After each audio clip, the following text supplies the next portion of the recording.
Morning. So yesterday we were doing solving linear equations with fractions, and we moved on to these type of questions where instead of having numbers at the bottom of the fraction, we had expressions like this at the bottom, and I left you a few sums to do, and these four sums. So what you can do is, if you had a go at them, you can pause the video now and check your answers to the first three, and then I'm going to go through the fourth one with you.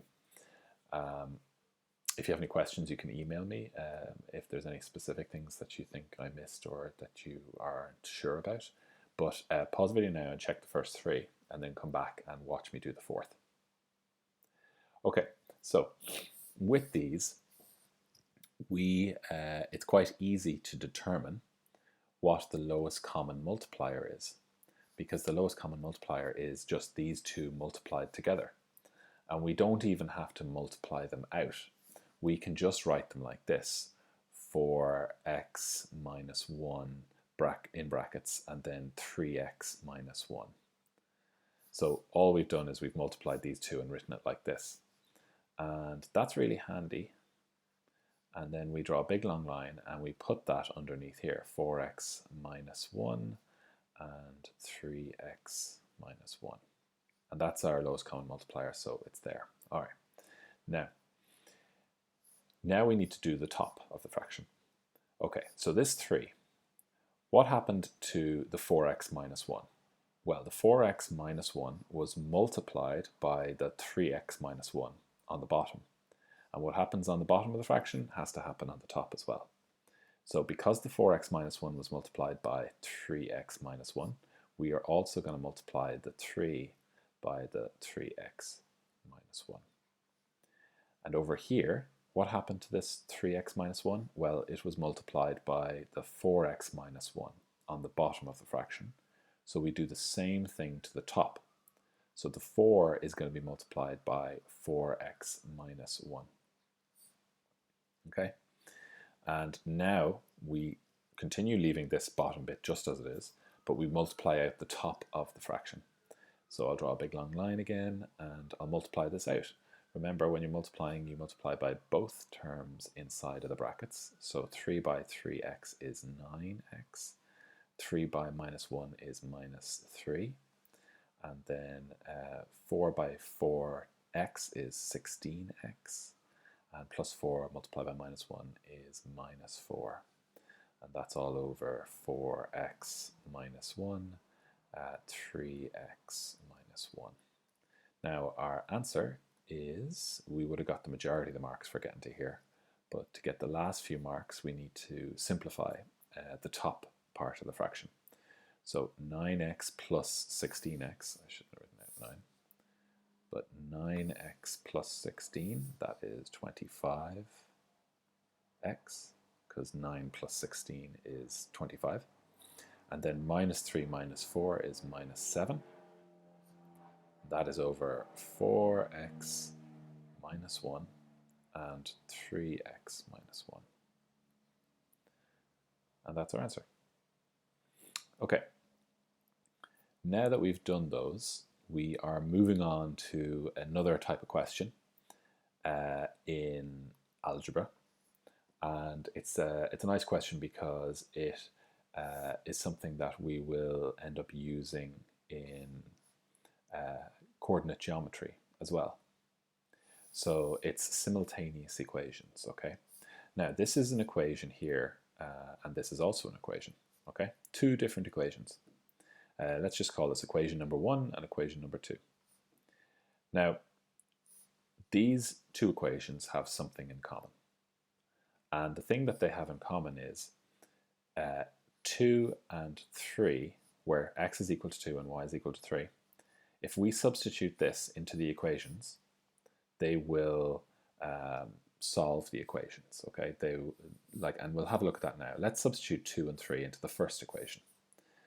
So if we have 3 and we substitute 2 in for x, and then we have y and we substitute in for y is 3, so that 3 is coming from here, and then equal to 9.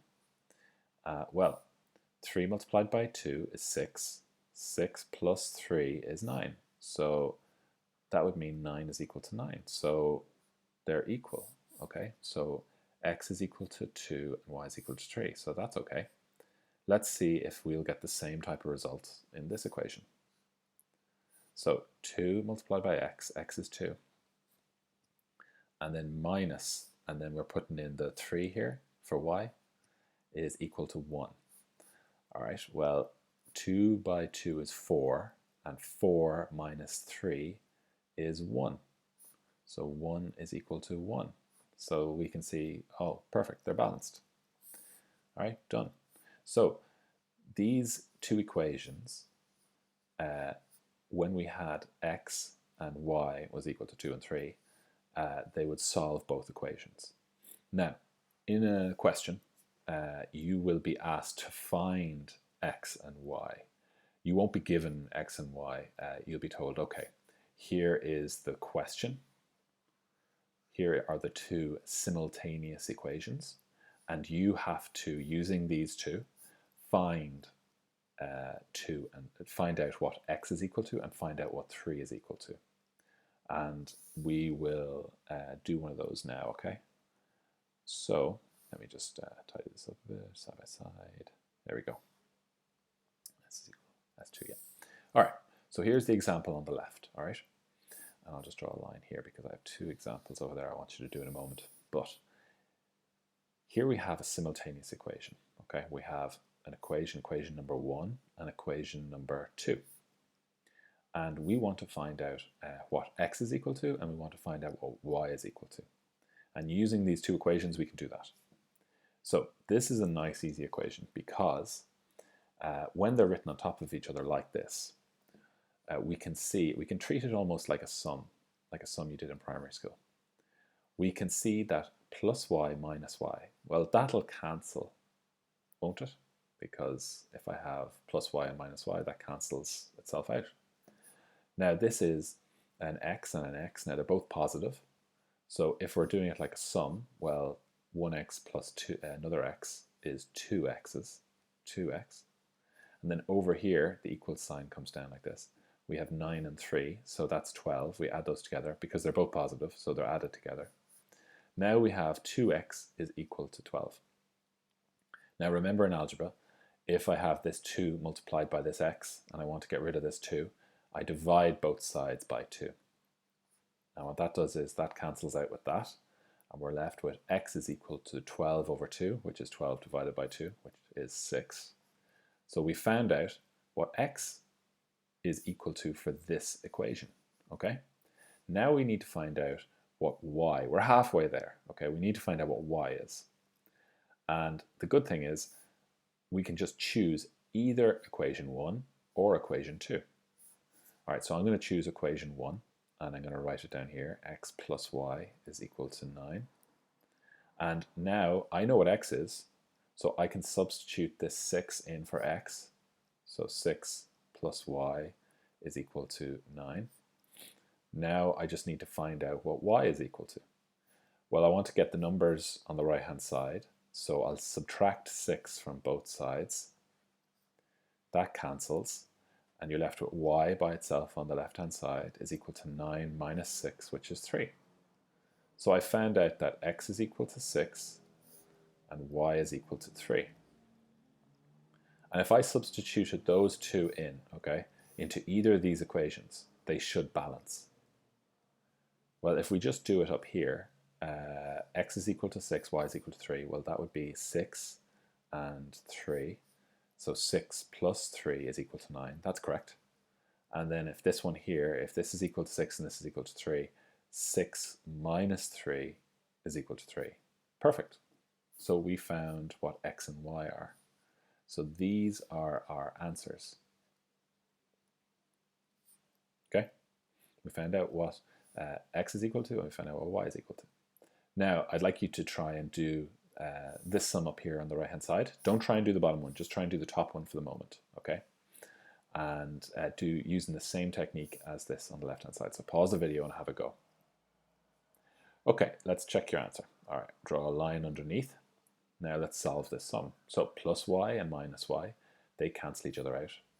Now this is a plus 2x and a plus 3x, so they can be added together to give us 5x, can't they?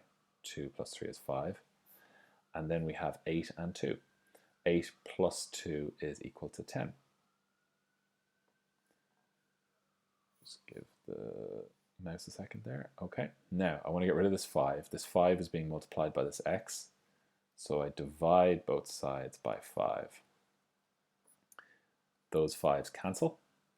X is equal to 10 over 5, which is 10 divided by 5, which is 2. All right, now I know what x is equal to. I can find out what y is equal to by using either of these equations.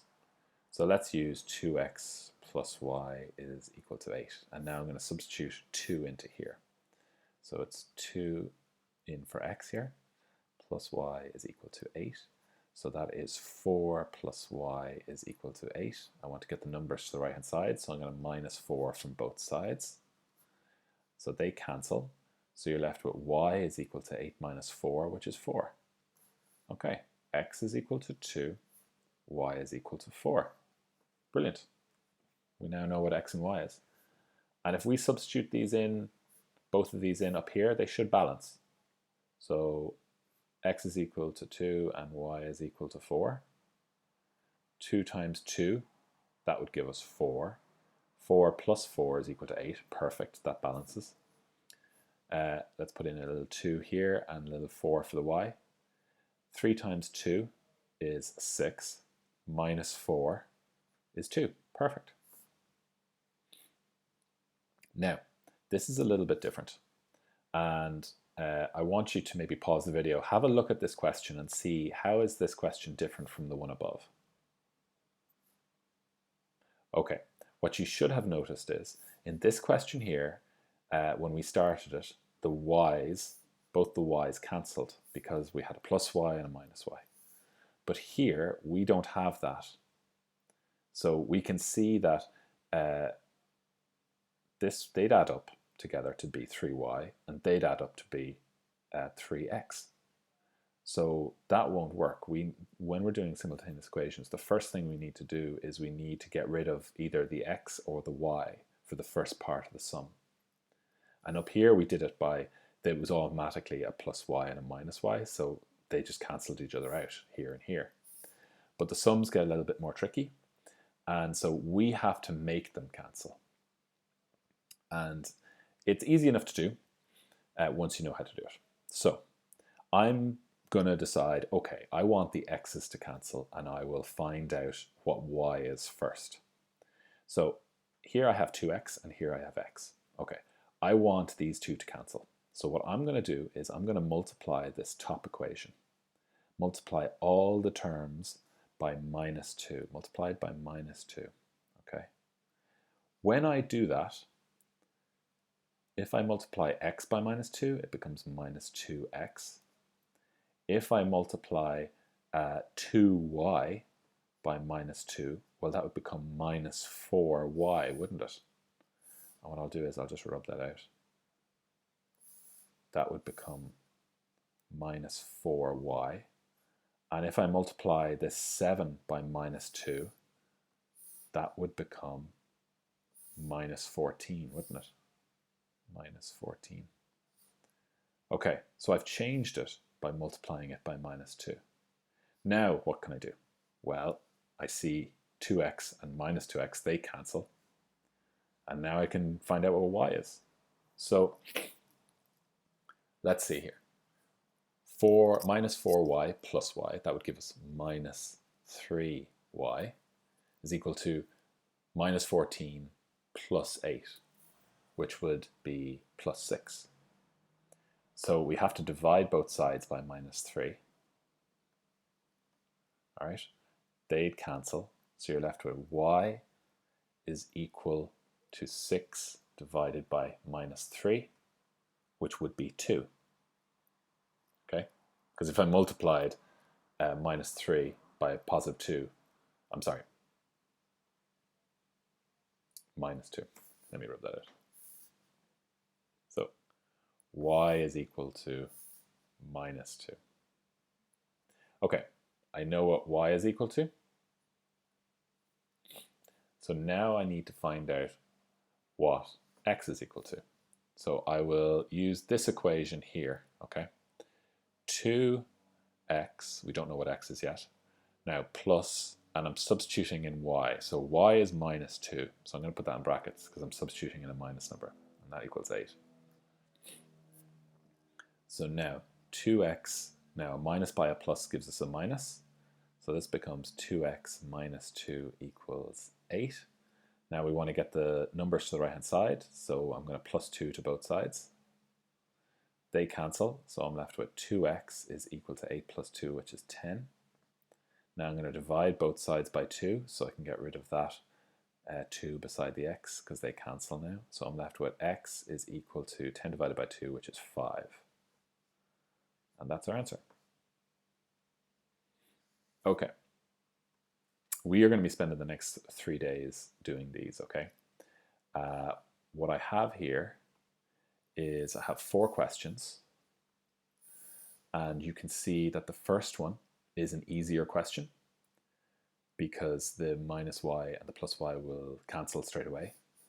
And you'll see that the second question is not as easy because you can see the y and the y, they're both plus. So you're going to have to multiply one of these equations. I'm going to give you a hint here, okay?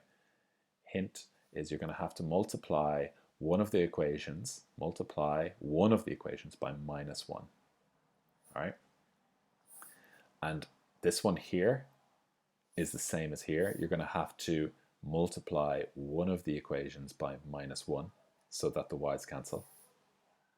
And in this one here, you're going to have to multiply one of the equations by minus 1 so that the x's cancel. So have a go at those, okay? Email me showing me how you got on. We're going to be taking our time doing this. It's going to take a while, and that's perfectly fine. But simultaneous equations are really useful in this chapter and in other chapters. So we'll take our time and we'll do lots of these, practice lots of these. All right, good luck.